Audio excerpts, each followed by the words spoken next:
अंदमानात यंदा मान्सूनचं आगमन लवकर होणार आहे। आधी 14 ते 22 मेच्या दरम्यान आगमनाचा अंदाज होता, आता ते आणखी लवकर होण्याची शक्यता आहे। अंदमान ते कोकण हा प्रवास 21 दिवसांचा असतो, त्यामुळे सरासरी तारखेच्या आधी अंदमानामध्ये मान्सून दाखल होण्याची शक्यता आहे।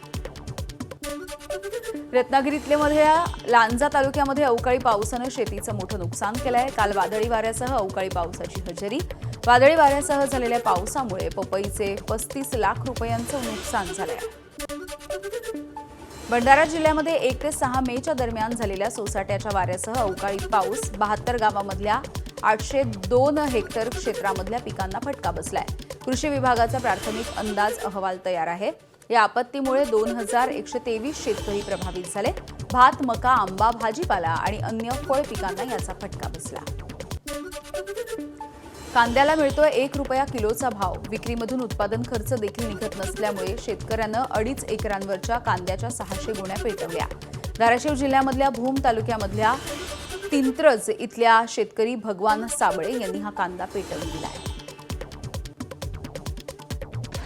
माझा 4 एकर कांदा होता, तर त्या ह्याच्यातला 4 एकर मधला 2.5 एकर कांदा आहे, हा पेटून दिलेला 2.5 एकरवरला कांदा पेटून दिलेला आहे मी। तर हा कांदा काढण्यासाठी जवळजवळ 1 ते 1.5 महिना कालावधी गेला आणि आता मी व्यापाऱ्याला फोन केला तर कालची पट्टी, आज एका गाडीची पट्टी आलेली आहे फक्त 4000 रुपये।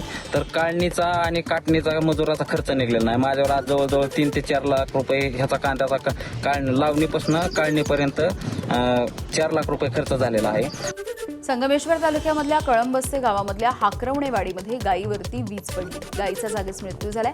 शहरामध्ये वादळी वाऱ्यासह जोरदार पाऊस होतोय। शेतकरी शांताराम संगरे यांचं नुकसान झालंय। वाशिम जिल्ह्यामध्ये 33 गावांना पाणी टंचाई आहे। 29 विहिरी आणि 6 खासगी बोरवेलचं अधिग्रहण। वाढत्या तापमानाचा फटका अनेक प्रकल्पांना, अनेक प्रकल्प कोरडे ठाक। नांदेड जिल्ह्यामध्ये उष्णतेच्या लाटेचा भुईमुगाला फटका। पानांची गळती आणि बुरशीजन्य रोगाचा प्रादुर्भाव, तर भुईमुग पीक वाळण्याचं प्रमाणही वाढलंय। उत्पादनामध्ये घट होण्याची भीती। धुळे शहरासह जिल्ह्यामध्ये तापमानाचा पारा 42 अंशांवर। गेल्या काही दिवसांपासून शहरामध्ये तापमानात घट झाली, मात्र आता पुन्हा एकदा तापमानामध्ये वाढ झाल्यामुळे काळजी घेण्याचं हवामान विभागाचं आवाहन।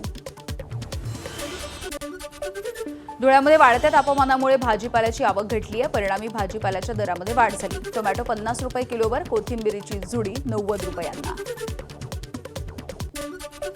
धाराशिवमध्ये सरकारच्या कंपनी धार्जिण्या भूमिकेमुळे शेतकऱ्यांच्या पीक विम्याचं नुकसान होत आहे। 93 कोटी रुपयांची रक्कम सर्वोच्च न्यायालयामध्ये जमा करण्याचे कोर्टाचे आदेश, तर स्थगिती नसताना देखील 134 कोटी सरकारी वकिलांच्या म्हणण्यावरती जिल्हाधिकाऱ्यांनी अडवून ठेवले होते।